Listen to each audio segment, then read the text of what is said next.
Hey everybody, welcome back. It is the end of another month, which means it is time for another monthly wrap-up. So here are all the books I read in the month of February.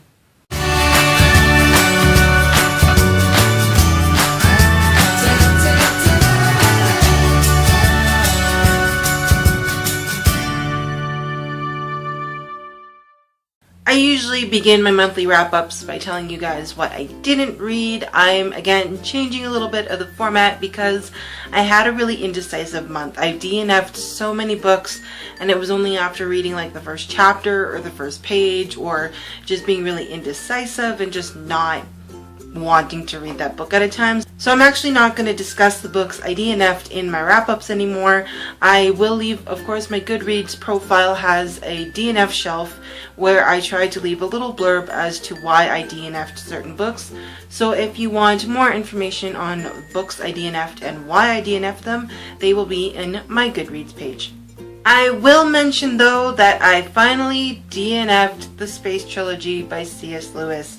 I made it a goal to try and finish it this year, to try and get through it and understand it, but I was just so done with this book. I'm halfway through the third book of a trilogy and I can't even tell you what this trilogy is about. I have no idea. I know what one guy goes to Mars, and then another time he goes to Venus, and I just have no idea. And then the third book, they keep talking about woods and this university and this kind of secret society-ish place and science and all of this stuff, and I just have no idea what this is about. And I love C.S. Lewis, I really do. I cannot do his science fiction, I'm sorry.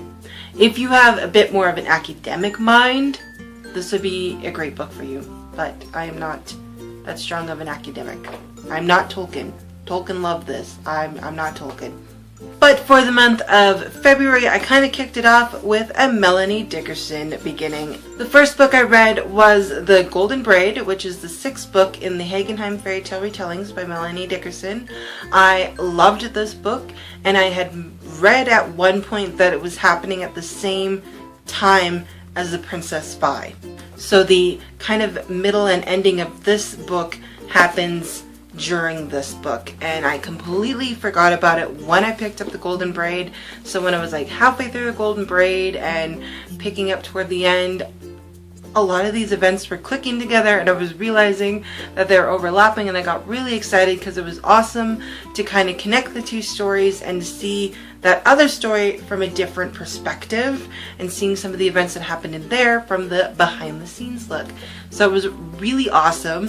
The Golden Braid is the Rapunzel retelling of Melanie Dickerson's fairy tale retellings.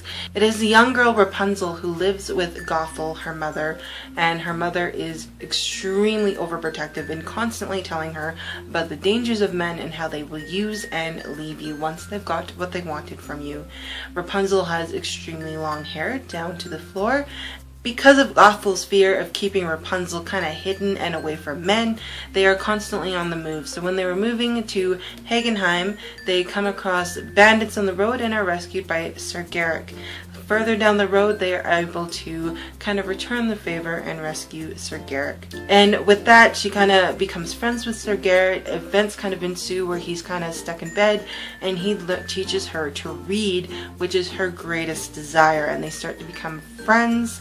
So while all this is happening, Rapunzel is learning more about the Bible. She's actually reading and learning how to read through the Bible and learning God's promises and everything through that, and kind of learning again to kind of take her own life in her own hands and kind of gain her independence while at the same time trying not to anger and destroy her mother's feelings.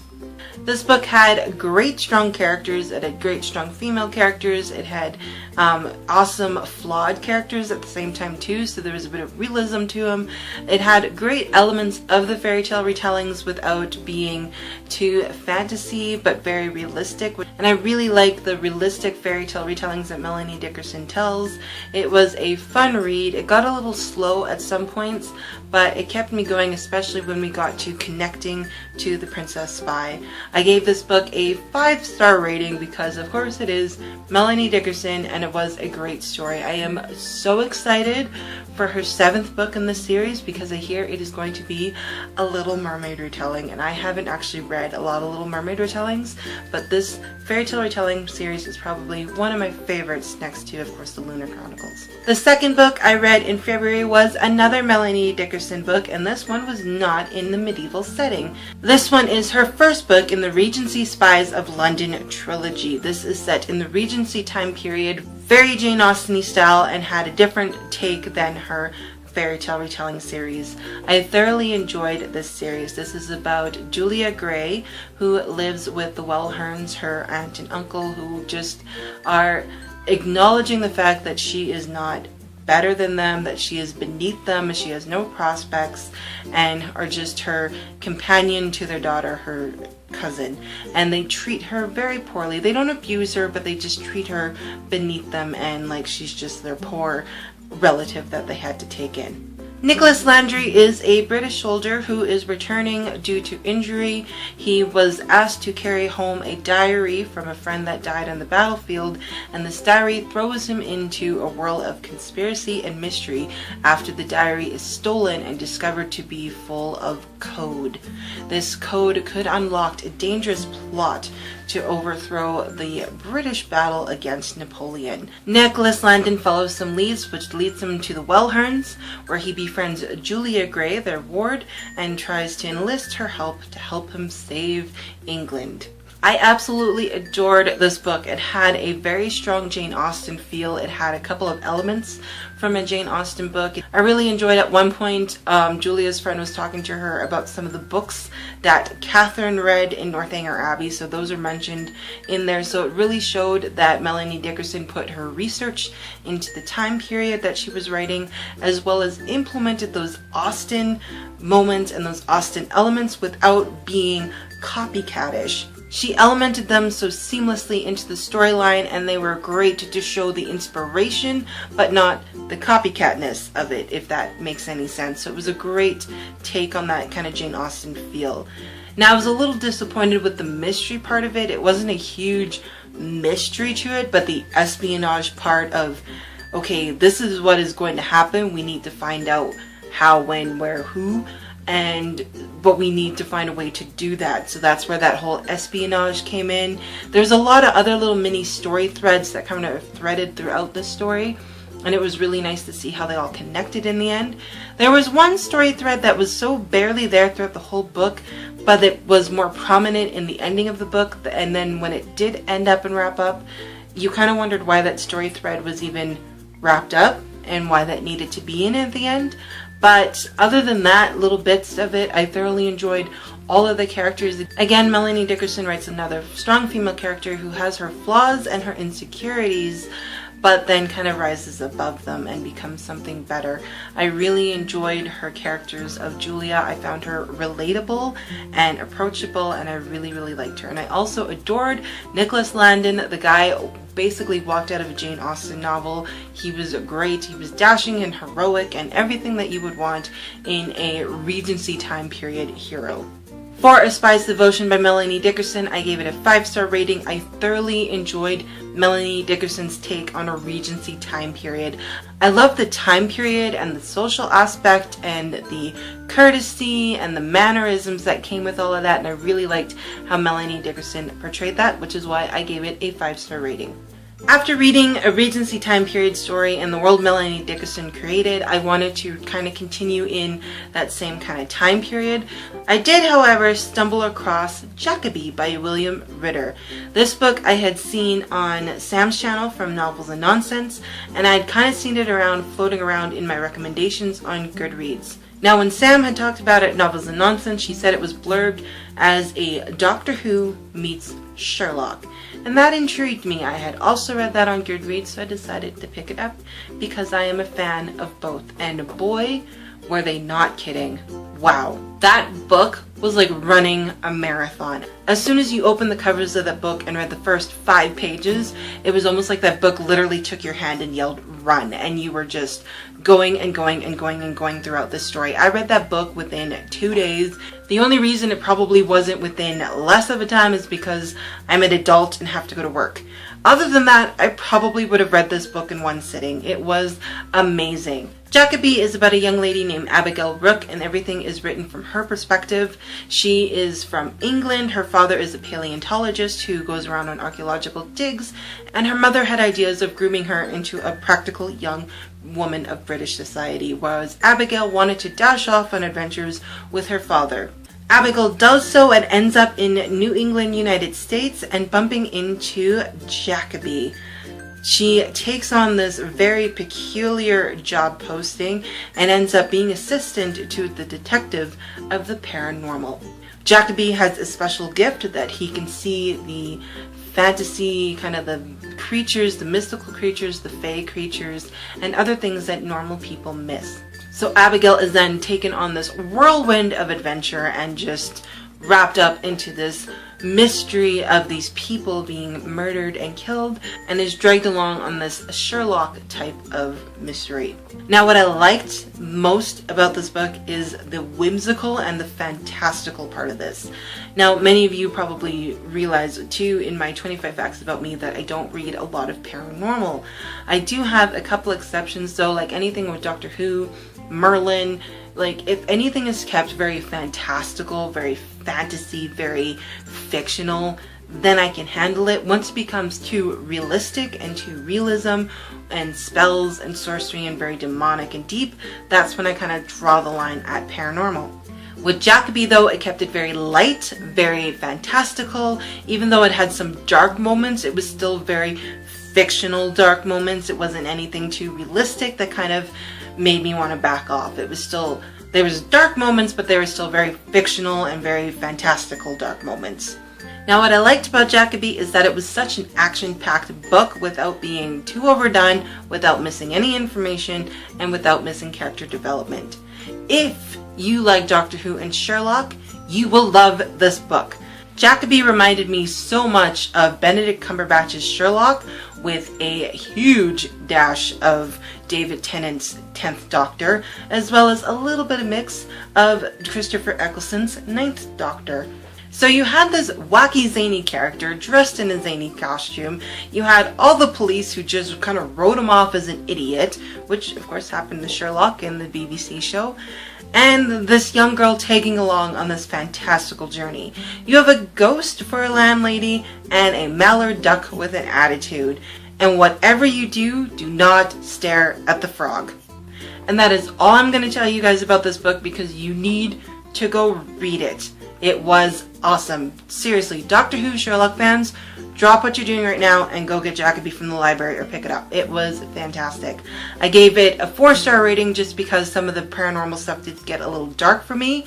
There's very mild language, but again, with language for me, if they keep it in a historical context and that language is used as it would have in a historical context and not just for filling in and swearing randomly, then I'm okay with language. So a mild language warning, a little bit of graphic blood, and some paranormal, but other than that, I would guarantee it a clean to mild content read. It was fantastic. So that was where the 4 stars came from, but honestly, go pick it up. I already have the 2nd book out of my library, and if that one's just as good, I'm buying these books.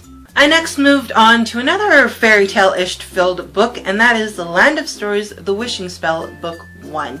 The Wishing Spell follows Connor and Alex Bailey, who are twin brother and sister, who are kind of going through a very difficult time in their life. Their father has just passed away. Their mother is doing everything she can to hold everything together.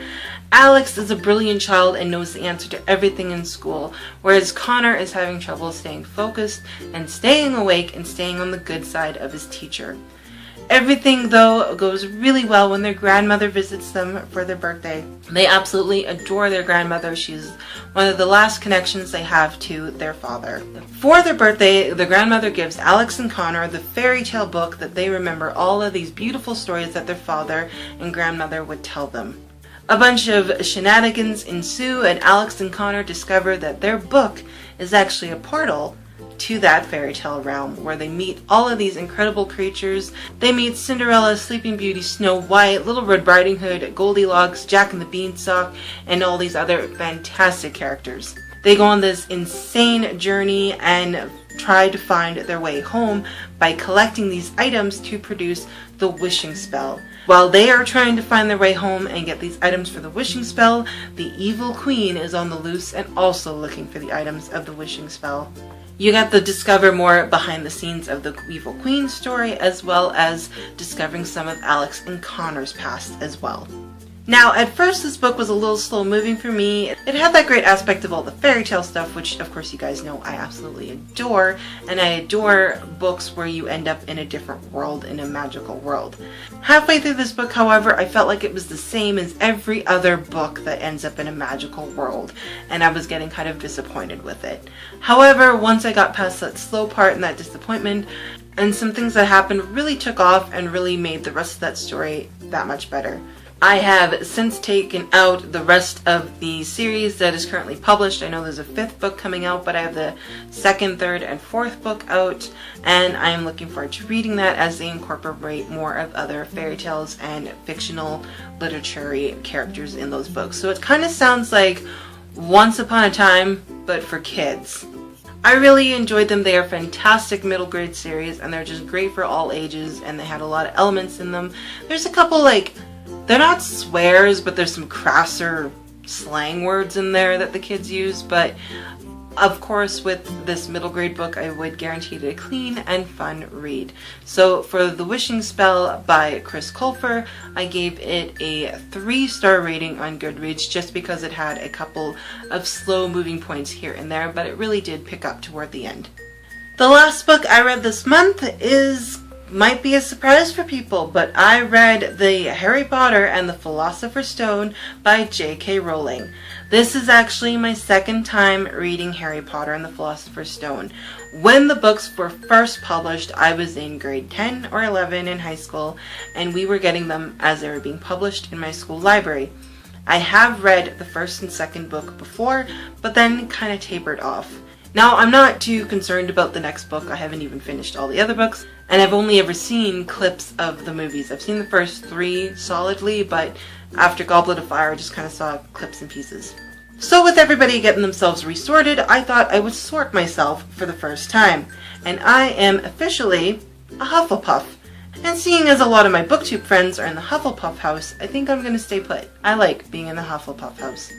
For Harry Potter and the Philosopher's Stone, I gave it a 5-star rating. It had that addictive quality, it had that fantastical magic to it, it had that aspect of being taken from an ordinary world and brought into a magical world, which I really enjoyed. So the first book I find really whimsical, fun, and magical. Although I've discovered with British authors and screenwriters and anyone else who works for the BBC that you kind of start off on a magical world and then you end up getting your heart broken 50 million times toward the end of the series. So I know that the rest of the books get a lot darker, so I'm going to be checking them out as I go and seeing how I feel about them.